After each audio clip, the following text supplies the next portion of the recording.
नमस्कार मित्रांनो, स्वागत आहे. आज आपण बायोलॉजीमधल्या एका सुपर इंटरेस्टिंग चॅप्टरबद्दल बोलणार आहोत.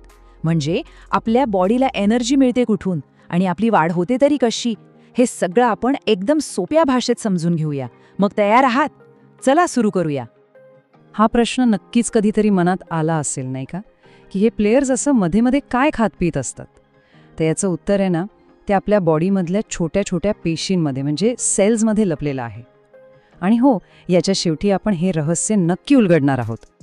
ठीक आहे, तर आज आपण काय काय बघणार आहोत एक नजर टाकूया. आपण अन्नापासून एनर्जी कशी बनते हे बघू, मग पेशीय श्वसन, सूत्री विभाजन, अर्धगुणसूत्री विभाजन आणि शेवटी एक मस्त रिकॅप घेऊया. So clear road map for today. तर पहिला मुद्दा, अन्नापासून इंधनापर्यंत. आता विचार करा, आपण श्वास घेतो, चालतो, बोलतो, एवढंच काय, विचार जरी करत असलो तर या प्रत्येक गोष्टीसाठी एनर्जी लागते. आणि ही सगळी एनर्जी येते कुठून? बरोबर, आपण जे खातो त्यातून. आपल्या जेवणात मेनली 3 एनर्जी सोर्सेस असतात. कर्बोदके म्हणजे कार्बोहायड्रेट्स, प्रथिने म्हणजे प्रोटीन्स आणि स्निग्ध पदार्थ म्हणजे फॅट्स. आता इथे बघा, फॅट्समधून सगळ्यात जास्त म्हणजे जवळपास 9 कॅलरी पर ग्रॅम एनर्जी मिळते. पण कार्बोहायड्रेट्स आपल्याला इन्स्टंट एनर्जी देतात, म्हणजे अगदी लगेच. म्हणूनच खेळाडू पटकन एनर्जी मिळवण्यासाठी कार्ब्स असलेले पदार्थ खातात. सोप्या भाषेत सांगायचं झालं तर आपलं शरीर ह्या सगळ्या अन्न पदार्थांना एका सिम्पल फ्यूलमध्ये कन्वर्ट करतं आणि त्या फ्यूलचं नाव आहे ग्लुकोज. मग आपल्या पेशी म्हणजे सेल्स हे ग्लुकोज वापरून एनर्जी तयार करतात. It's that simple. ओके, आता आपण त्या प्रोसेसबद्दल बोलूया जिथे खरी एनर्जी बनते. याला म्हणतात पेशीय श्वसन किंवा सेल्युलर रेस्पिरेशन. ही एक कमाल प्रक्रिया आहे जिथे आपले सेल्स त्या ग्लुकोजला वापरून एनर्जी बनवतात आणि ही एनर्जी ATP नावाच्या एका स्पेशल मॉलिक्यूलमध्ये पॅक करून ठेवली जाते. आपण या ATP बद्दल पुढे बोलणारच आहोत. आता हे जे सेल्युलर रेस्पिरेशन आहे ना, याचे 2 मेन प्रकार आहेत. एक म्हणजे एरोबिक म्हणजे ऑक्सिजनच्या मदतीने होणारं, आणि दुसरं एनएरोबिक जे ऑक्सिजन शिवाय होतं. नावावरूनच कळतंय की भरपूर एनर्जी मिळवण्यासाठी ऑक्सिजन किती जास्त महत्त्वाचा आहे. एरोबिक रेस्पिरेशनमध्ये खूप जास्त एनर्जी मिळते. तर आपण जे एरोबिक रेस्पिरेशन म्हणतोय ते असं एका झटक्यात होत नाही. त्याचे 3 मेन स्टेप्स आहेत. पहिला ग्लायकोलिसिस, दुसरा क्रेब्स सायकल आणि तिसरा इलेक्ट्रॉन ट्रान्सफर चेन. चला एक एक करून बघूया. तर पहिली स्टेप आहे ग्लायकोलिसिस. यात काय होतं, एक ग्लुकोजचा मॉलिक्यूल तुटतो आणि त्यातून 2 पायरुविक ॲसिडचे मॉलिक्यूल्स बनतात. सोबत थोडी ATP आणि NADH2 पण मिळतात. आणि ही प्रोसेस कुठे होते, तर पेशीच्या सायटोप्लाझममध्ये. ग्लायकोलिसिस नंतर येतो दुसरा टप्पा, क्रेब्स चक्र किंवा ट्रायकार्बॉक्सिलिक ॲसिड सायकल. ही प्रोसेस होते पेशीच्या पॉवर हाऊसमध्ये म्हणजेच मायटोकॉन्ड्रियामध्ये. इथे ॲसिटिल कोएन्झाईम Aचं पूर्ण ऑक्सिडेशन होतं आणि CO2, H2O, NADH2, FADH2 सारखे एनर्जी रिच मॉलिक्यूल्स तयार होतात. सर हॅन्स क्रेब्स यांनी याचा शोध लावला, म्हणून याला क्रेब्स सायकल असंही म्हणतात. आता मी मगाशी ATP बद्दल बोललो होतो, तर ही सगळी जी प्रोसेस आहे ना, ती याच ATP साठी आहे. ATP म्हणजे ॲडिनोसिन ट्रायफॉस्फेट. याला सेलचं एनर्जी चलन किंवा एनर्जी करन्सी म्हणतात. म्हणजे कसं, आपल्याला काही घ्यायचं असेल तर आपण पैसे देतो, तसंच सेलला कोणतंही काम करायचं असेल तर त्याला ATP खर्च करावा लागतो. So ATP is the real power.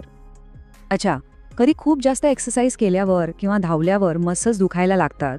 असं का होतं? कारण जेव्हा आपण खूप जास्त मेहनत करतो तेव्हा आपल्या मसल्सना पुरेसा ऑक्सिजन मिळत नाही. मग ते काय करतात, ते ॲनएरोबिक रेस्पिरेशन सुरू करतात आणि यात तयार होतं लॅक्टिक ॲसिड, जे मसल्समध्ये जमा होतं आणि त्यामुळे आपल्याला थकवा जाणवतो किंवा मसल्स दुखतात. ठीक आहे, तर एनर्जी कशी बनते हे आपण पाहिलं.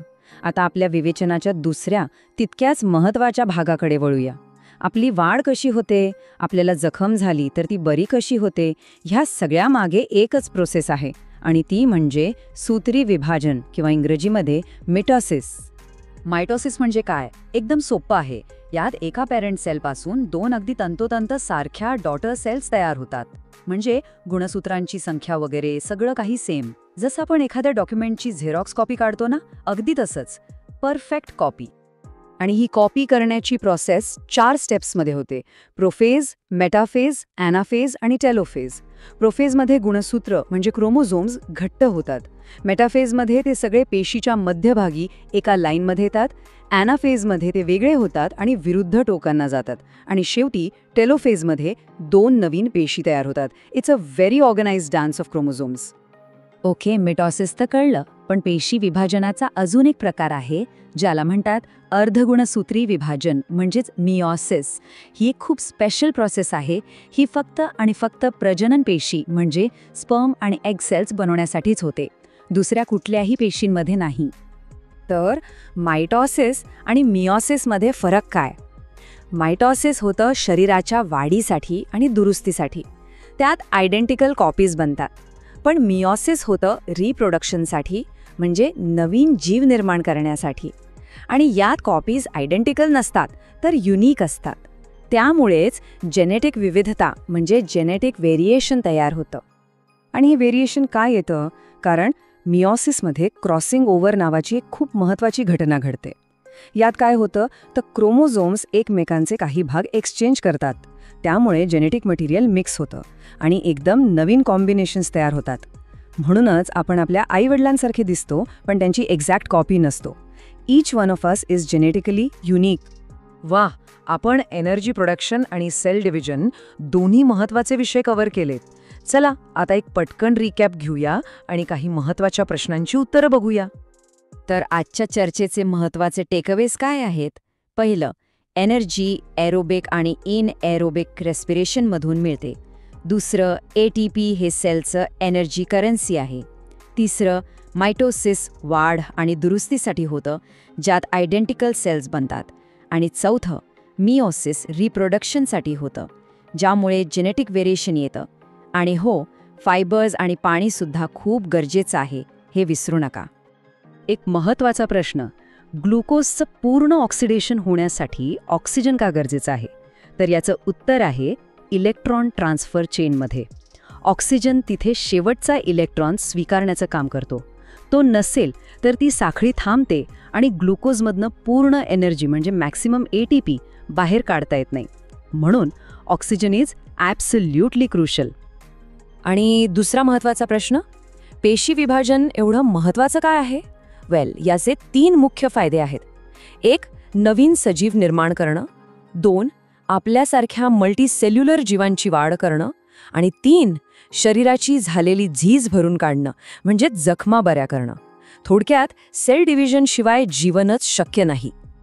तर अभिनंदन, आपण नुकतंच त्या फंडामेंटल प्रोसेसेसबद्दल शिकलो आहोत, ज्यांच्यामुळे जीवन चालतं, वाढतं आणि टिकून राहतं. This is literally the science of life itself. आणि जाता जाता एक विचार मनात ठेवा, आज आपण ज्या प्रक्रियांबद्दल बोललो त्या याच क्षणी आपल्या शरीरातल्या अब्जावधी पेशींमध्ये सतत चालू आहेत. Is in that amazing? पुढच्या वेळी भेटूया अशाच एका रंजक विषयासोबत. तोपर्यंत keep exploring and keep learning.